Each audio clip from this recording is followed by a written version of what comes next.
Welcome back, everybody, to Beyond the Shadows, a Mothman Ghost Story, and Mike Ricksecker. A little bit of a different show coming up for you tonight. I've called it Time Travel and the Ancients, but we're going to touch on a lot of different topics, and there's going to be, well, that theme in there of time travel throughout a number of the different topics. We're going to be talking about a lot of different things, and we're just going to see where this goes. So I do expect a lot of interaction from those down in the chat room here on the Edge of the Rabbit Hole YouTube channel.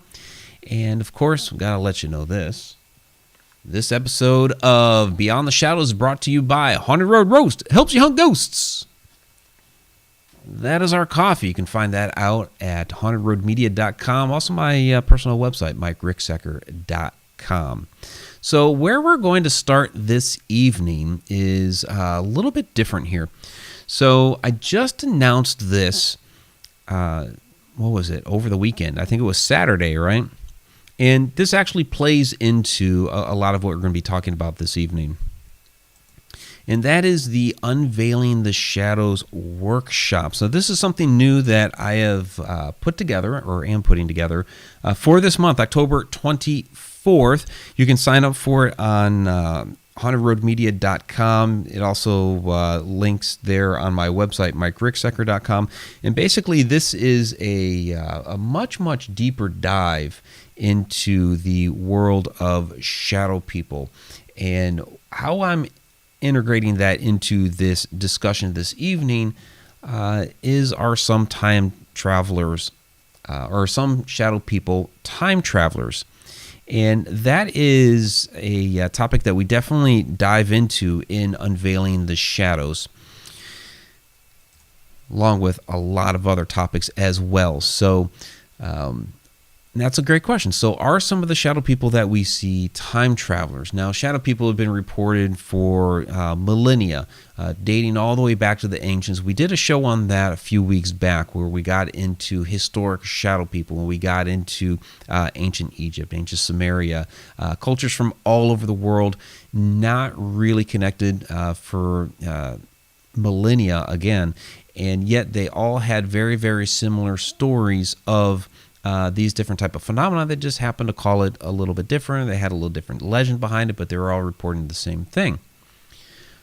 But are some of these actually time travelers? Are some of these things that we witness when you wake up and you see the shadow person in the corner of your room, or if you walk into a room and you see that shadow dart across, is that perhaps a time traveler that, you know, we have discussed it a little bit here before on Beyond the Shadows, that, you know, with some of these different entities standing there observing you, is it somebody from perhaps a future culture here on Earth coming back and observing how we interacted, how we worked, how we slept, how we lived our lives, all those different sorts of things?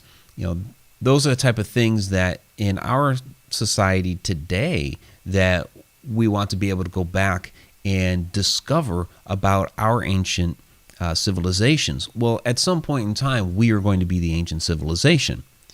So some other future generation is going to want to come back and observe us. And, you know, with the way this year has gone, they may be scratching their heads like, oh my gosh, what in the world happened in 2020? They really jacked everything up there. What did they do? And so I could certainly see some future civilization coming back and trying to figure out what in the world went wrong in 2020. So that would actually be an interesting survey there. You know, has shadow person activity picked up during this year? You know, and you know, of course, then the question becomes, why do they appear as a shadow? Well, that could be, you know, because of, you know, whatever device that they're using or the technology that they're using, that is the way that they manifest. You know, we, on our previous show with Jim Penniston talking about the Rendlesham Forest incident, you know, we're talking about that was an actual, it would have been some sort of drone, some sort of device that was sent back in time from the future. So that's, you know, an actual physical craft. Of course, the technology behind it was something that we can't even replicate today. But perhaps even further in the future from whenever that was sin, if there was a way to be able to do this with people, because he doesn't believe that was man. If there was a way to be able to do this with people, how would that person manifest into our place and time? So these are, interesting questions to certainly be able to dive into. And if you have any questions out there, by all means, send them the way of Quarantine Ghost. So he'll be sending me those questions, and I'll go ahead and answer those, of course. So basically, anything time travel related, we'll get into some of the ancients here. So a bit of news that I found interesting, and this is going to play into all of our ancient time travel topics this evening. Oh, and by the way, yes, again, HauntedRoadMedia.com or MikeRickSecker.com for Unveiling the Shadows. October 24th, 2 to 4 p.m., and it is a $25 workshop. So those that are on the Patreon page, you guys get 20% off. So check that out at patreon.com/HauntedRoadMedia and get your discount.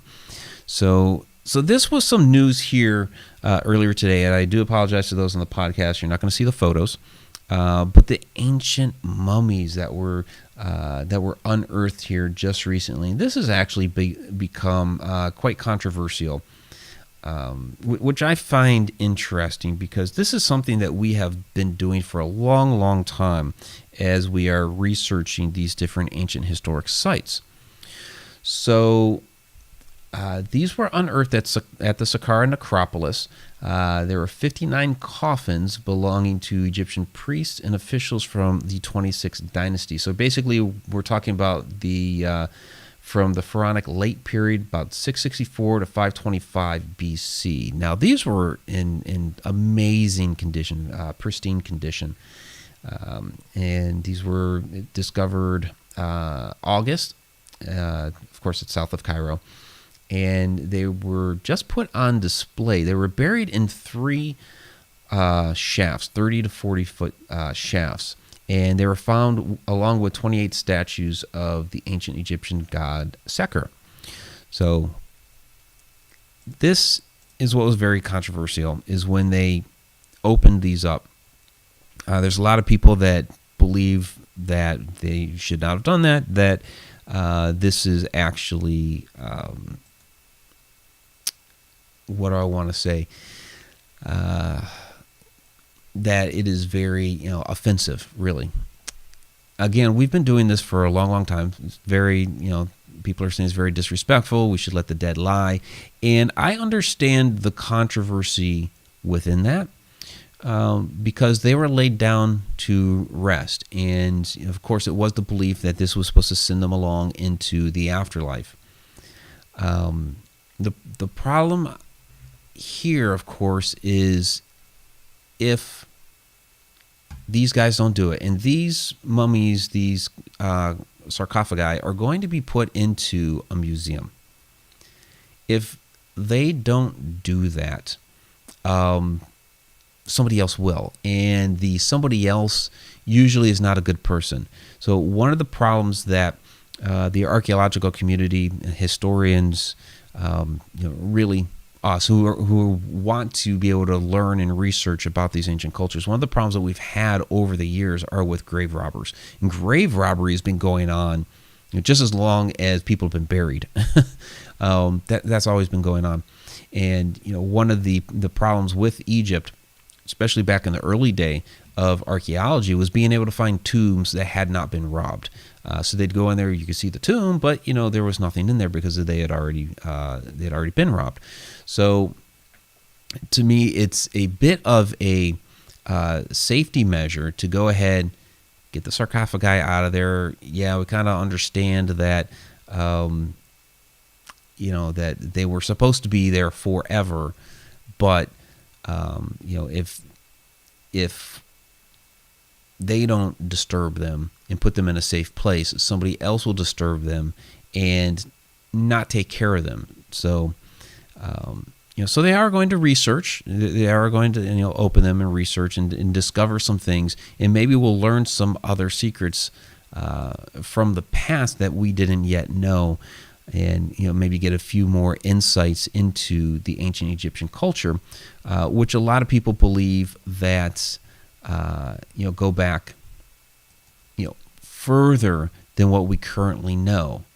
And we're going to get into I'm going to basically come back around on the ancient Egyptian mummies and those sorts of things a little bit later here as we get a little bit deeper into the time travel topics.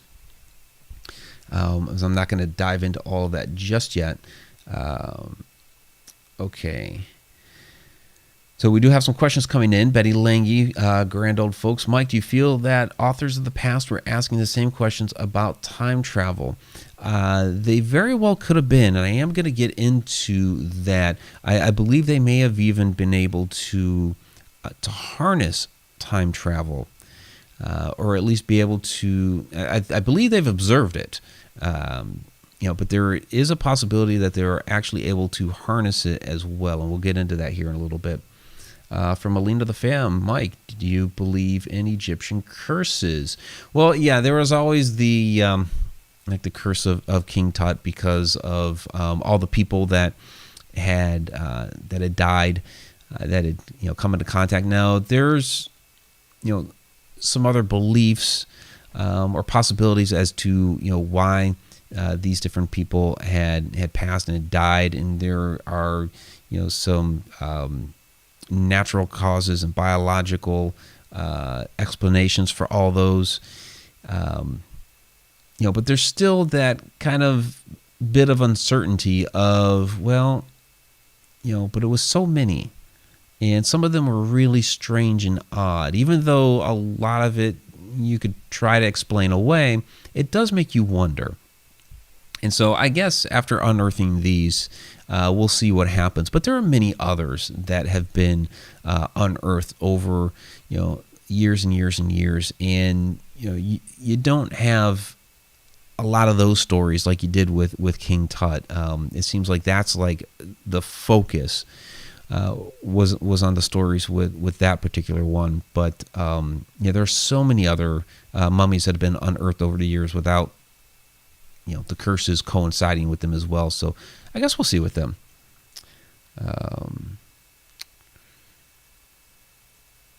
All right, Tom McNicholas, why wouldn't they try to help us and change the future instead of just observing?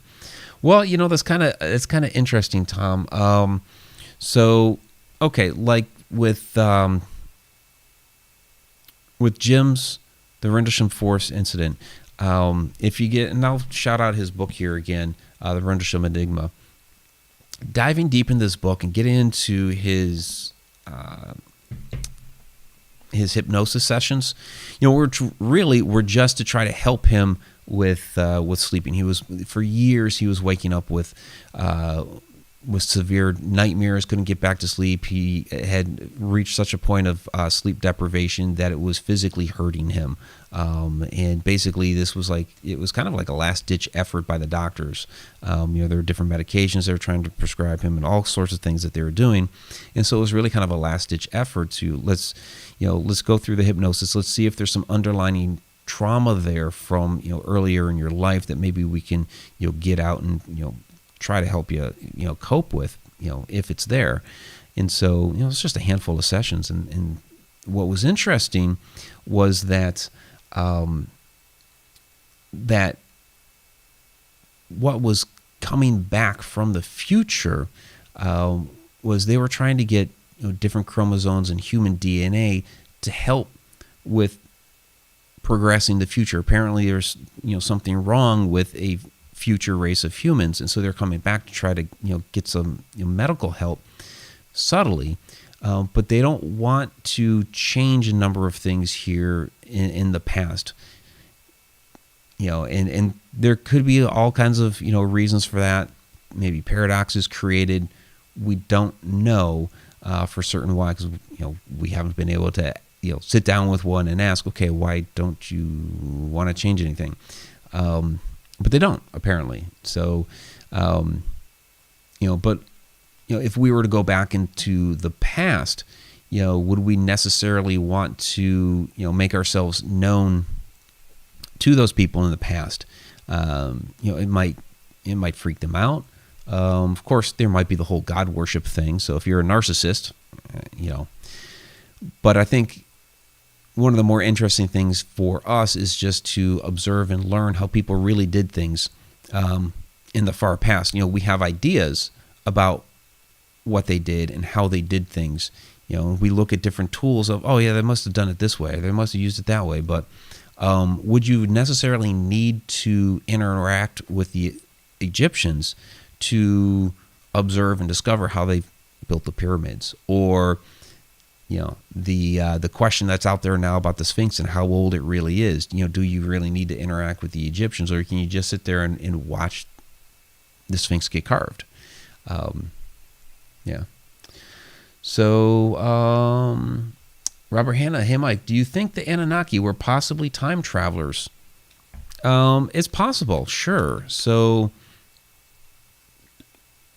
there are a lot of different theories about the Anunnaki, ranging from aliens to gods to interdimensional beings to all kinds of things. Could they possibly have been time travelers? Sure, that's another possibility out there as well. Betty Lange, what do you think of the crystal skulls? Were they placed from time travelers or a hoax? I think the jury's still out about the crystal skulls. So, there's a lot of interesting theories postulated about the crystal skulls as well. And there's so many of them out there these days. They're supposed to be, that original set of crystal skulls that were supposed to be encoded with all kinds of information. And you can, of course, with crystal, encode information into it. We're doing it today, with little crystal slides that'll hold, more data, than your current hard drive on your computer. It's actually quite fascinating. So could a higher race of beings be able to encode information into that quartz crystal? Sure, absolutely. Do we know how to access it yet? No, not really. People do talk about, however, like a consciousness being like within some of these crystal skulls, and I've had my hand on one that was supposed to have one of these consciousness embedded into it. His name was Osh. I put my hand on it. At first, I wasn't getting a whole lot, and just kind of like, okay. And I honestly can't remember exactly what it said to me, but it wasn't exactly nice. And I was a lot younger at the time, a bit naive, and it was kind of that sort of thing that it was throwing out at me. And like I said, I can't remember exactly what it had said, but here I am, a seeker of knowledge, and it was basically letting me know that I didn't know shit yet. So yeah. All right, so let me get to our next topic here. So I wanted to get into, and Victoria, if you are down in the chat, and I'm sure you are, Thunderbirds. So this has been coming up quite a bit lately, Thunderbirds. This photo here is not actually of a Thunderbird. It's kind of worked as a stand-in for Thunderbird topics for a lot of people over the years. This is actually a large bird, and that's Dr. Kenneth Campbell standing in front of it. It's actually the largest known bird, the Argentavis magnificens. So basically, it was found down in Argentina. It lived about 6 million years ago during the Miocene period. It was discovered decades ago, but it was formally described in 1980 by Dr. Kenneth Campbell. But basically, it was almost the size of a Cessna. It had a 23-foot wingspan and weighed about 150 pounds. That's a big bird. So, if you're looking for a lot of turkey for Thanksgiving, there you go. But it's kind of a stand-in for Thunderbird. And really, with a bird that big, think about it. If a bird is going to extinct, because obviously that went extinct, at some point as numbers dwindle and dwindle and dwindle, and you don't see them very often anymore, like maybe every once in a great while, one will come through the area. Does that explain some of the Thunderbird legends? That maybe, a couple of stragglers of these are still hanging around, and, your tribe hasn't seen them for a long, long time. There might still be some legends of, I remember when the big birds were around, all of a sudden one goes overhead. And then you call it, maybe they call that the Thunderbird. But there are a lot of different supernatural legends around the Thunderbirds as well. And this recently came up. And I did want to mention real quick, there was another in Arizona territory in the 1890s. So there was a group of cowboys that took down, they discovered some large winged creature. They originally described it as 190 feet with the wingspan and all that. Later, people that came forth said it was about 20 to 30 feet. But what was interesting about this large winged creature that they discovered was that they said it was composed of a thick and nearly transparent membrane. It did not have feathers.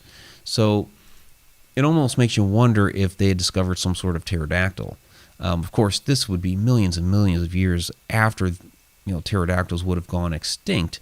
But we mentioned this with things like Bigfoot, or some people think there may be a couple of woolly mammoths still walking around out there, that there could be very, very small pockets of some of these things still out there, and then all of a sudden you come across one that is died, or like with Bigfoot, you find the footprint or what have you.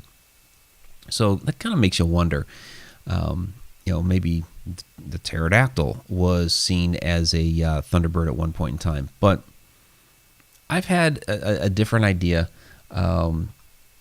that's really come about for me after my experience with the Alaska Triangle. Now,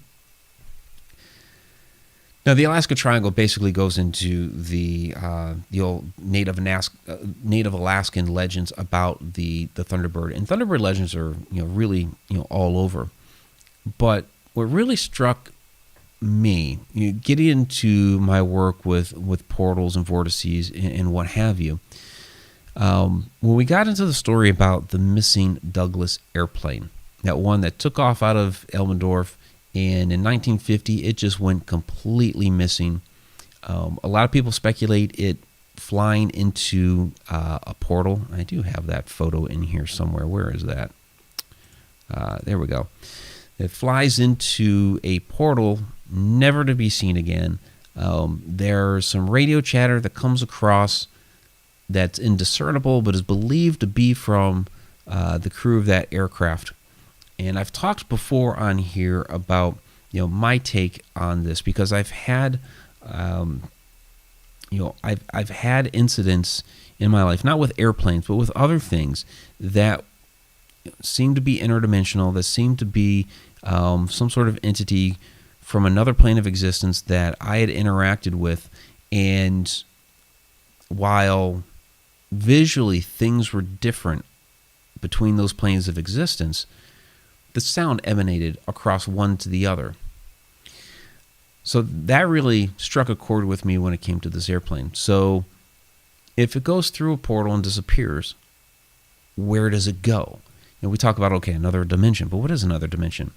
One thing we didn't really get into with Jim on the last episode, we did a very little bit in the first time that we had him on, was the idea that time is not really a river of time, but it's all happening concurrently. So past, present, future, all happening at the same time. So in that sense, if a portal is open and you're talking about like another dimension or whatever, is that really just another place in time rather than, for lack of a better term, the upside down from Stranger Things, just to give it a little description. Just food for thought. So let's say goes in through a portal, comes out into another place in time. Let's say that place in time was 400 years into the past. Okay, so 400 years into the past, the plane's coming out the other end of that portal and is flying around. They're looking around. Okay, where in the world are we? What just happened? the natives that are there on the ground look up and they're seeing this plane fly overhead. Now, they have nothing to relate it to. What does it become to them, though? They have the legends of, the large birds. What becomes their Thunderbird? So, I'm of course not saying all Thunderbirds are planes that have gone through a portal into the past, but I would not doubt that some are, and some may be. So from Victoria Monday, and I had asked her to chime in on the chat on this, because we had actually a little bit of a discussion before the show on this, which was kind of interesting. So she says, Mike, I feel that Thunderbirds are actually travelers in suits. The Native American bird god looks like the glyph on Jim's book. So she's talking about the glyphs here on the front of Jim's book, the symbols that were on that craft that he touched in the Rhodosian Forest. So it's an interesting idea, and Victoria had also tossed out there in our discussion, she didn't hear on in this chat, but when we had talked earlier today, that remember a couple of weeks ago when we talked about space phenomena and those space angels that the Russians saw, up above the Earth, that these could also be types of Thunderbirds. So out there in space, if they're interdimensional, of course, being out in space, they're not going to be, at least as far as we postulate and theorize, they shouldn't be hampered by things like gravity and lack of oxygen and what have you. The fungi, didn't they detect a black box pinging from somewhere down in the ocean? Well, you're talking about couple things. You're talking about 1950. This is about the Douglas. This was before black boxes, for one. It was not the ocean. They were over the land. Basically, right as they crossed the Alaska border into Canada, the closest place in Canada was Snag. And that's basically where they operated a lot of their search and rescue out of. What's interesting is that about a month later, there was a smaller plane that went down in the same area, and they were able to find this smaller plane. Not a problem. The crew was okay and all that. So yeah, it's a little bit different than what you're thinking. All right. So, but yeah, with the Thunderbirds, I think there are a lot of different possibilities as to what these things were. The idea that some of them are interdimensional beings, or they could even be time travelers here, large planes. I think it's a lot of these different things, and I think some of them were actually natural large birds. So I think it's a mishmash of different things here. They're all being described as the same thing because that's what people are relating it to, because these things are not seen very often. So if you have a legend coming down of, there were once these large birds, and then all of a sudden you see something like this large light being with the wings and all that, then they're calling it angels up in space. Another culture is calling it a large bird, or a Thunderbird, or what have you. These could all be similar things. And then, of course, a large plane flying overhead with the large wingspan. So these could all be different things, but being described as the same, or at least very similar. So it's interesting to consider, at least. So fungi, why not dragons? Why not dragons? Different cultures call things different things. So some of these things in another culture could have been called dragons. It's kind of like, okay, when I go into shadow people, okay, and I've talked many times before, unveiling the shadows. It'll be in this course. When I get into how all the ancient cultures described old hag syndrome, and they all had a little different variation on what it was, and they called it something different, and there's a little bit of a different legend behind it and all of those things, but they were essentially describing the same type of phenomena, just a little bit of a different spin here and there. All different cultures for millennia. but yet it was still the same thing. So, the idea of dragons could be a similar type of thing as well. So, Victoria says, Mike, the cosmonauts saw 7 space angels, which looked like the now bird gods. There are 7 archangels. Pleiades is known as the 7 sisters. So yeah, you're seeing the correlation of 7, 7, 7, 7, which is interesting. I find of course numerology is interesting to me, and then when different patterns line up, those things are also interesting to see as well. So there could certainly be some correlation there. Sarah Youssef, I wonder if anyone was able to glean anything in regards to sigil work. I'm not sure if anybody. I'm sure maybe somebody did do some sigil work there, but I am not sure. And what those results would have been, I'm not sure either. But good question. All right, so that's our little foray into Thunderbirds. Where I wanted to get to from there as we kind of go down the rabbit hole. Let me bring up the next set of photos here. I'm sorry for the podcast, you're not going to see that. So, how would a future version of humans interact with us via time travel? So, this is kind of interesting, and really there's a lot of different theories as to how time travelers from another place in time would interact with us.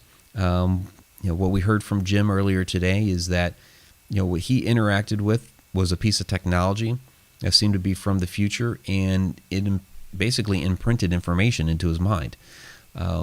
So that's one type of interaction there. So what I do find interesting, I'm going to get into Interstellar here a little bit, because I think it's an interesting interpretation of how time travelers, because we're dealing with people outside the realm of time, and Cooper ends up being the time traveler and kind of forced into it, really. And so they use the concept of the Tesseract, which to me is kind of a clumsy way of identifying another dimension around ours, because basically, we're in the 4th dimension, which is basically time. So we're able to physically see and interact with all the dimensions below us. So like a point, a line, a plane, a flat surface, and 3D figure we're able to interact with. Well, what the Tesseract does is basically throw another 3D object on top of the 3D. So I guess that's kind of maybe one of the limitations of us only being able to see and interact with what's below us. So the other thing that Interstellar uses is gravity, and they put these 2 different concepts together in order to be able to interact over time. That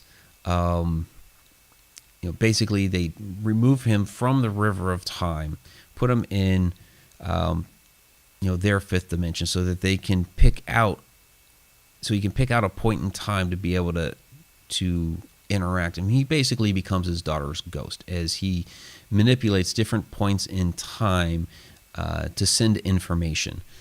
And so this is kind of their concept. I mean, it's in a film, but it's their concept of how a person at one point in time would be able to communicate with a person at another point in time. So that here is, and this is what Interstellar did, again, with the podcast, you're not going to be able to see it. This is what Interstellar did with building their Tesseract. All those little, basically you see it as little boxes. It's a girl's bedroom every moment in time, and he's able to interact with those. Again, it's, as far as our understanding right now, or well, I'd say understanding, but really our theories right now, and then the technology that we have to be able to render something like this to a movie screen, it works, and it of course worked to drive a plot. Again, I think it's a little bit, it's a little clumsy, but it works for storytelling. And again, it asks the question, are we our own ghosts? Which, throwing another movie out there is, kind of like The Others, where, they didn't realize that they were the ghosts, and it took them basically the journey of the movie to figure out that they were, and that what they thought were the ghosts were actually the people that were still alive.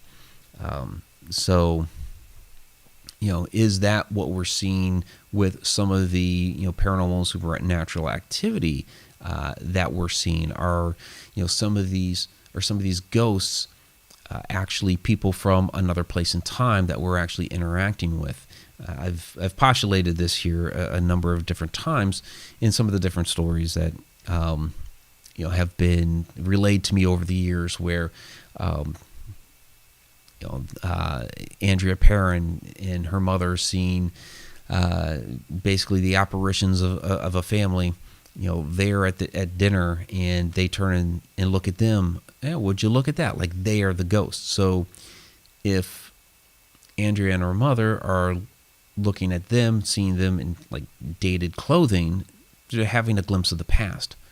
But if those there, the dated people, are looking back at them and seeing them, well, they're having a glimpse of the future. So you're having some sort of time slip. It really is like a time travel moment. I've heard this in other cases as well, like seeing a woman in Victoria clothing, and then that woman turns and looks at them again as if they are the ghost. So you can call it a time slip. It is a type of time travel. But what I've always thought, if we were to have true time travel with a human conscious, with like basically like yourself, and it's not necessarily a physical thing. We're not talking about jumping in a DeLorean, a flux capacitor sort of thing. I think that's something our science fiction has been giving us for a while now, that we need some sort of device, we need some sort of technology to be able to push us there. That it has to be, like a lot of speed. It has to be some sort of particle accelerator. There might be some sticky goo involved, or swallowing a pill, or a lot of different things. There's always seems to be that device that you have to interact with to make it happen. But what if it's not? What if we're... This is something that that's really been mulling around in my mind a lot lately, especially when we start talking about things like simulated universe. That we always seem to think that has to be a computer simulation, because that's the height of our technology right now. So it's like a lot of times we can only think so far beyond our current technology. Like we can think of some very futuristic things, and we throw them on the television, and it's like, oh, okay, cool. And then somebody in a laboratory goes and makes it. But it seems to be that's kind of the limit there. But I think it's when I've thrown this out there about the simulated universe, I've always thrown out there, well, rather than a computer, I think it's more either organic or biological or molecular, something like that. That it's not actually, a physical computer. I mean, there are a lot of, and I didn't really mean to get into simulated universe here tonight, but I think, of course, there's a lot of credence that we are in some sort of simulated world or universe. Even if you go back into like the world religions, that we're here for a time, we're doing something, and we go on to an afterlife somewhere. So yeah, this is kind of a simulation. So I think when it comes to true time travel, that it's going to be more of your consciousness, that you'll need to go into more of a meditative or trance state. If you want to use the term astral projection in a sense, where you'd be projecting to another place in time. To me, this is more along the lines of what's played out in the movie Somewhere in Time. Again, I know I'm using a pop culture reference, but it illustrates the point that with that, he was able to basically use his consciousness to move to another place in time, and be able to physically go there by taking his consciousness there. And in that, what he ended up having to do was like utterly, totally believing that he was in that place in time, and it transported him back there. And so I think that through meditation, that we can actually do a time jump. And so where I was taking some of this with the ancients, and the question was brought up earlier, was that, and I did forget to grab a couple of photos here. So, because I was going to get some stuff like, the pyramids and Stonehenge and what have you. I think the ancients knew how to do this to a degree. So it was asked earlier if the ancients knew how to time travel. And with the ancient sites of power that we've seen around the world, like I said, Stonehenge, pyramids, all that sort of stuff, we know that they were tapping into the Earth's energy grid, the energy out of the Earth, hitting those telluric currents and using that energy. We've seen it play out in other ways. That vortex energy coming up out of the Earth's magnetic core, creating those portals, all of that sort of stuff. And they knew how to utilize it for things like healing. Of course, it was used in different ceremonial purposes. They knew how to use this energy to enter into higher states of consciousness.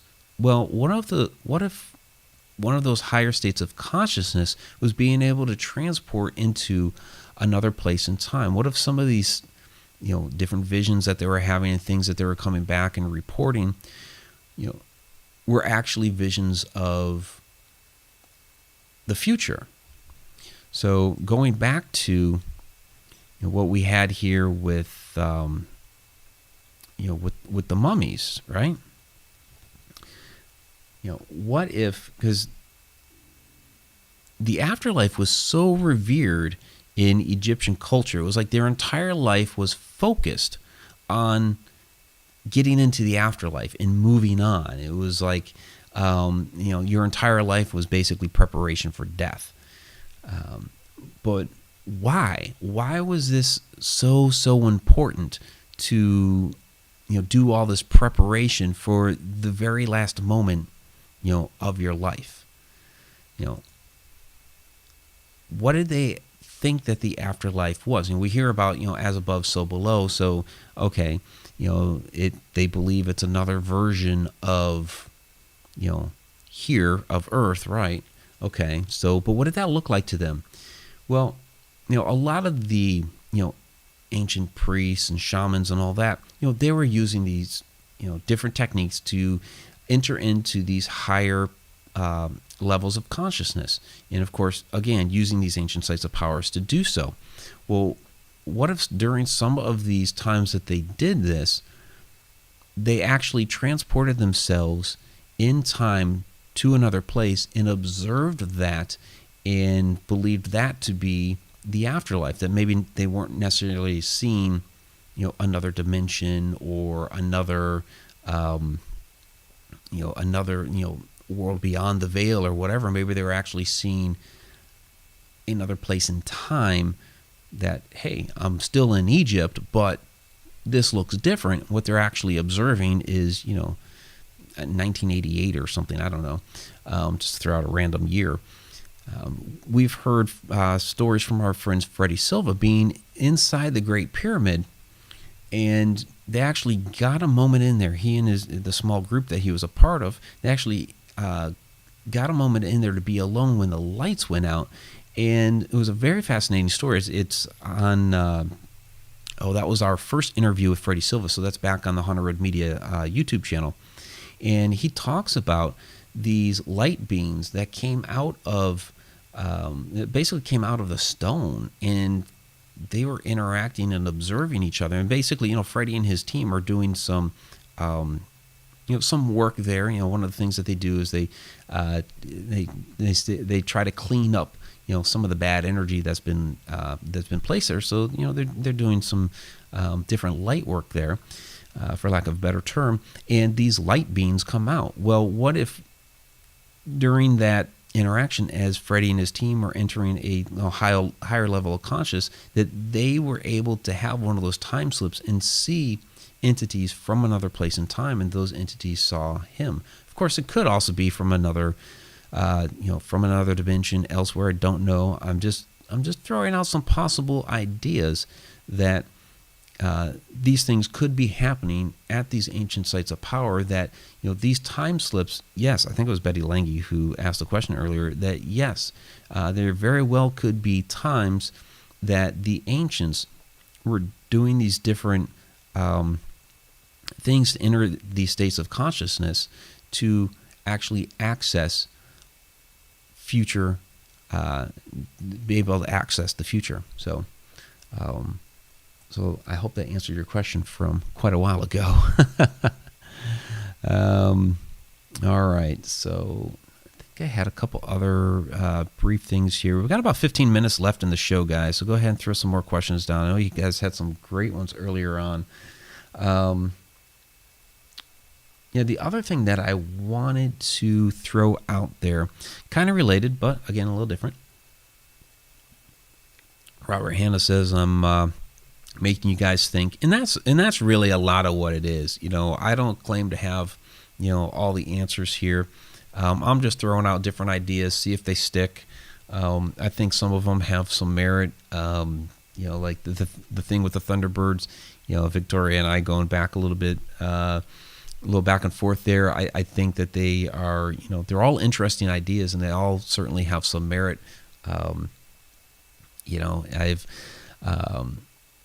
I've always thrown out there that I reserve the right to change my mind, but for me to be able to change my mind, I have to have some ideas first. So I just like to ask the what if question.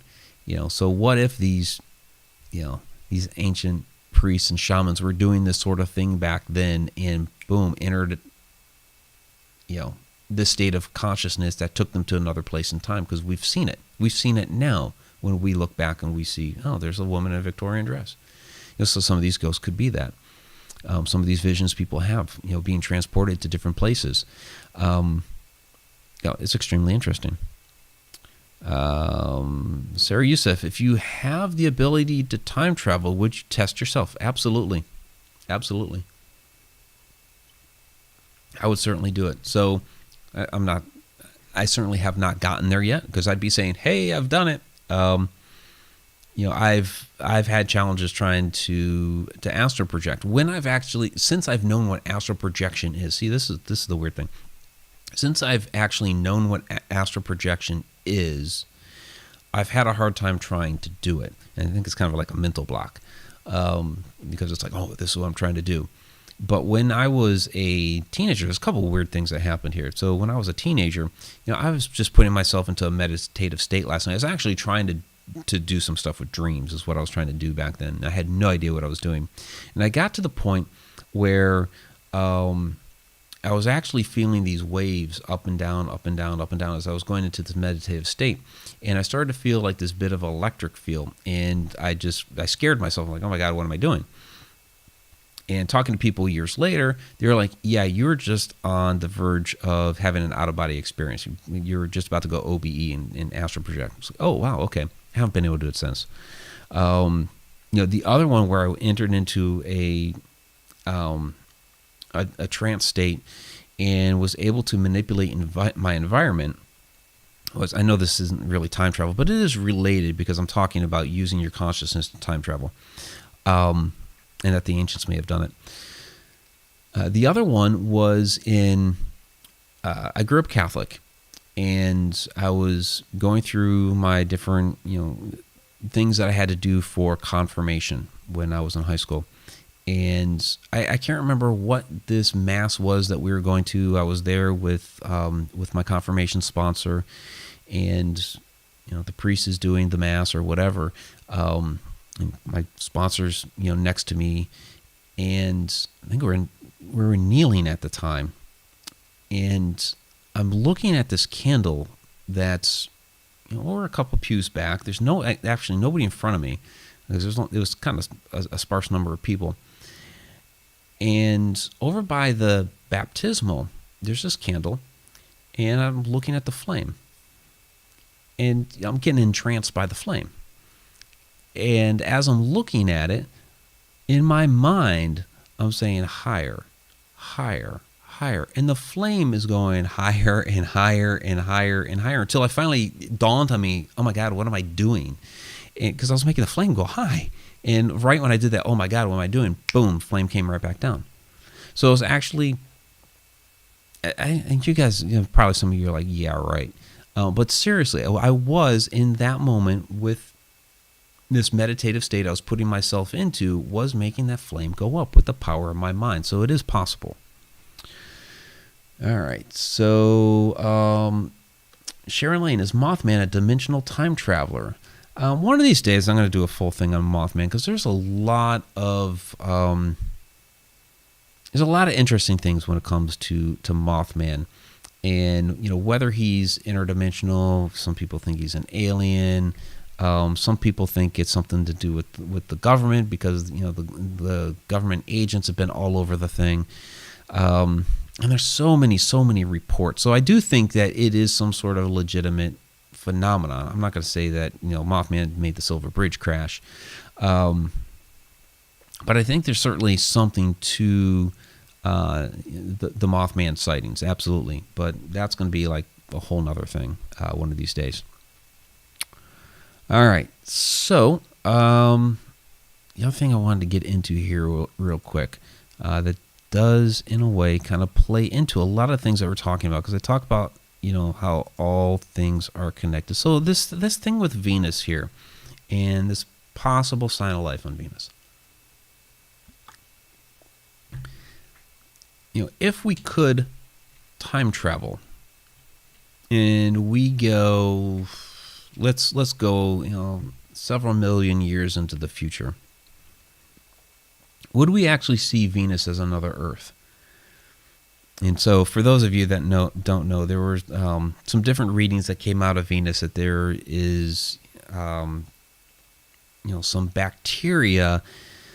Venus is an extremely harsh environment, but they've come up with some readings that there is this bacteria at a certain level in the atmosphere of Venus that's basically giving off basically it would be a foul gas, but it would be made by bacteria, and of course bacteria is a living life form. So they're saying, okay, there is some sort of a life on Venus, but the climate there is so insanely harsh that right now it's not going to support life. But if you could time travel and watch the evolution of our solar system, what would we actually see? Would we see Mars with life? I think so. I certainly think it did have life. That asteroid belt between Jupiter and Mars, did that once have life? Was it actually, did the asteroid belt have life? Was it actually a planet first, and did it have life?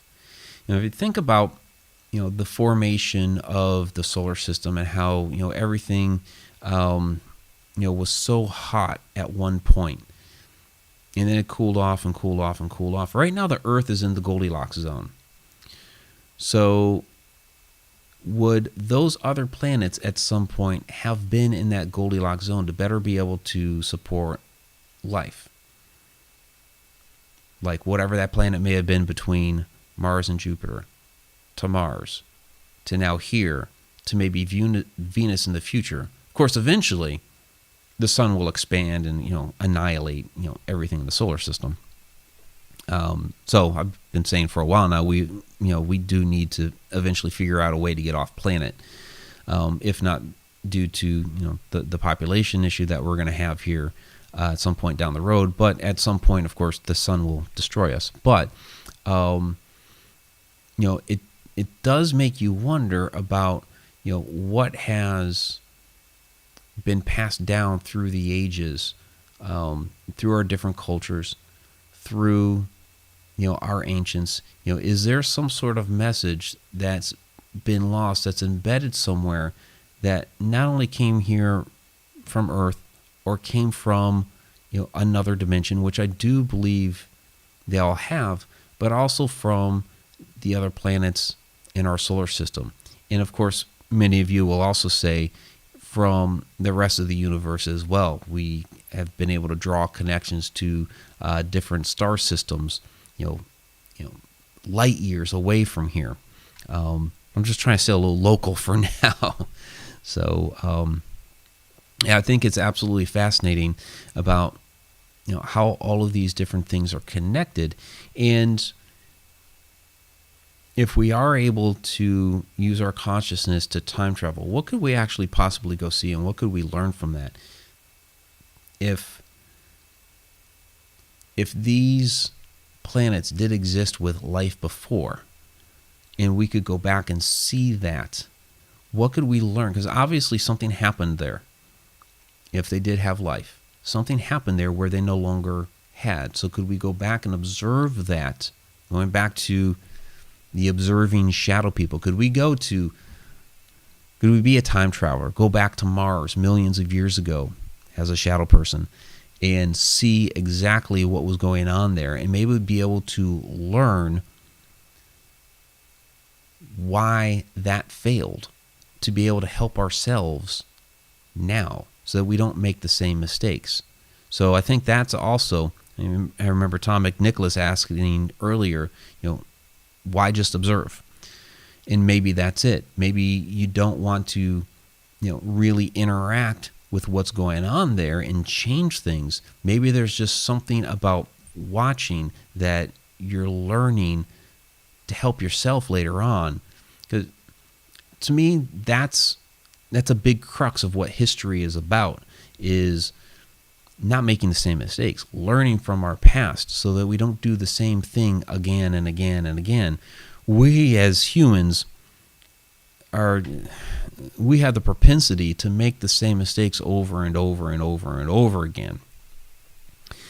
So because we have such a short memory, or we have such short lives, whatever it is, we kind of lose it. We see in our society today, the same mistakes that were made, like 50 years ago, and we're like, what in the world? I thought we learned from all this, and we're doing the same damn thing again. And here we go around and round and round. Well, what if we could go back and learn and save ourselves from making the same mistakes now, or at least try? I think that's the thing, is that humans, we will always try to not. We always try to learn, and we always try to not make those mistakes, even though we are human. We are going to make mistakes anyways. I think it's interesting with Jim's story, Jim Penniston's story from Rendlesham, that it sounds like he interacted with a future version of humans that are trying to go back, and they're trying to get something from us to save themselves now. They don't really want to change much here, but they want to be able to save their future selves, and they need something from us now. So maybe that's a part of it down the road too, that we do these different traversing the different millennia to be able to try to help ourselves. Certainly feasible. So Robert Hanna, hey Mike, did you ever hear that outlandish time travel story that this guy was taken to the moon by the Men in Black and was there for years on the base and then went to Mars? There's a lot of crazy stories like that. There's stories about there's guys that claim that they were grown in petri dishes and sent to Mars to be some sort of warrior and fight the aliens up there. And I have a hard time with some of that stuff.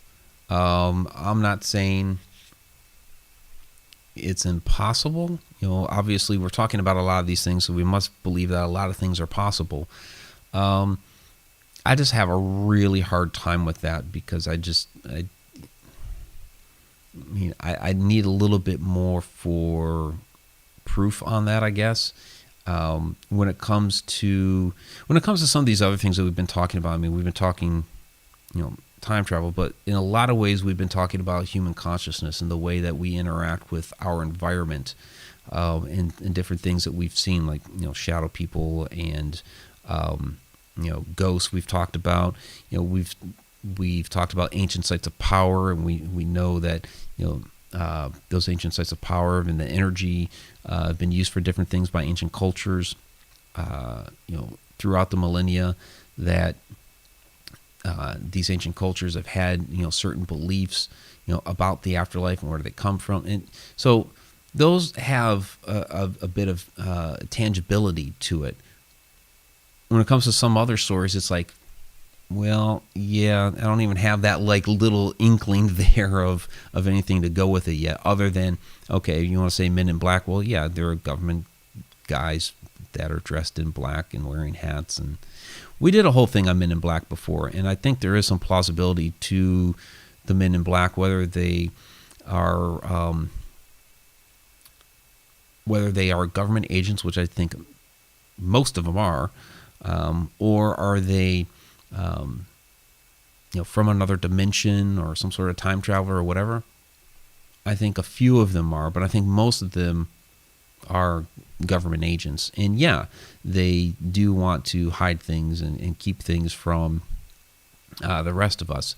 And I mentioned it in Jim's show when we had Jim Peniston on for Edge of the Rabbit Hole, that the idea of, as a society, withholding information or spreading disinformation as this idea that we're trying to protect ourselves, and basically what it ends up doing is it ends up holding us back, which is really a shame that in so many ways our society is held back, because the powers that be are trying to keep things from us.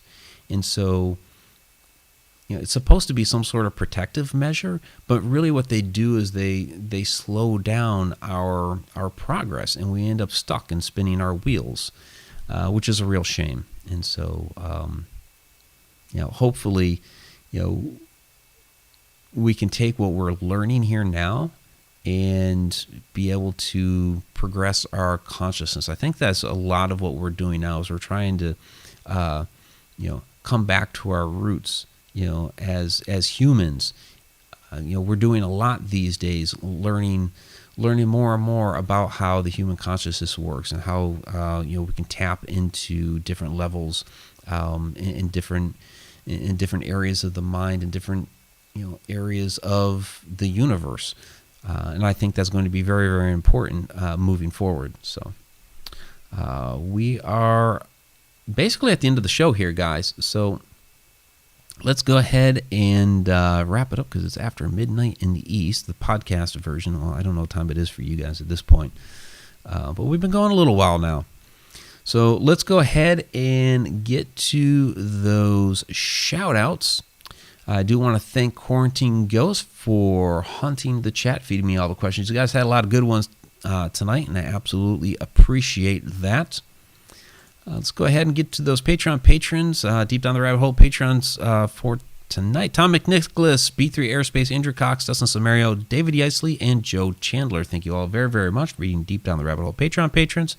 Patreon.com/Haunted Road Media. I also want to throw out there again real quick with the Unveiling the Shadows. That's October 24th. You can sign up now at hauntedroadmedia.com or MikeRicksecker.com. That's you can check out the information there, but it's a massive, massive dive into the world of the shadows. And we're going to be getting to so many topics that I didn't even cover in A Walk in the Shadows. So you'll want to get on that. All right, so let's get to the participants tab here. We've got Andrew Cox, there's B3 Airspace, there's Betty Lange. Thank you all very, very much. Donna Liska, thanks for joining us again tonight. Linda the Fam, thank you as well. Helen Espinoza, thanks again. Jason King, as always. Pungai Fungi, I always have so much fun saying that. Robert Hanna, thanks again. Sarah Youssef, thank you as well. There's Sharon Lane. And Tracy Christian, thank you very much. Victoria Monday, my co-hostess from Edge of the Rabbit Hole. Thank you very much. And Tom McNicholas. Great to see you down there, buddy. All right. And yes, rest in peace, Eddie Van Halen. I saw that news earlier today. Definitely very sad. So, of course, I listened to quite a bit of Van Halen growing up. All right. Anybody else that I may have missed? And if I did miss you, well, I certainly apologize because I tried to get everybody, but it happens.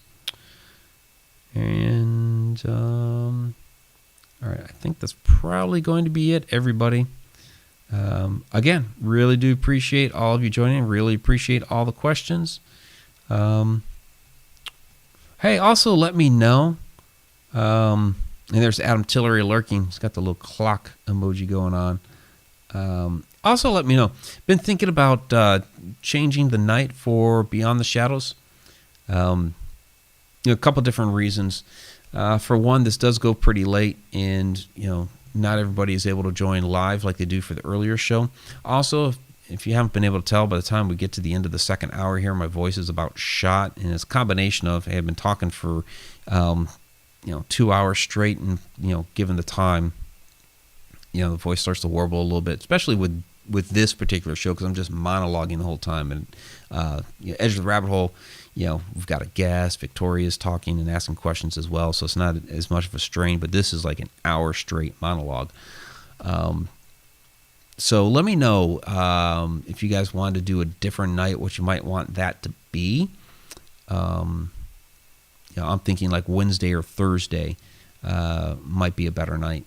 So hit me up. Let me know. All right, everybody. That is going to be it for tonight. You guys have a good one. Till next time. And YouTube's still, I'm not getting used to the new YouTube live thing. All right. Here we go.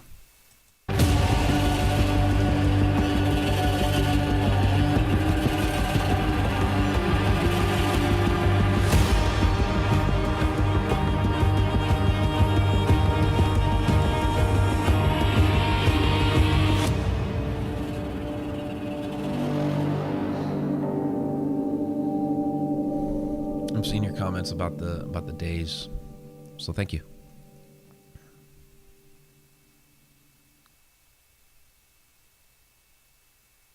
And have a good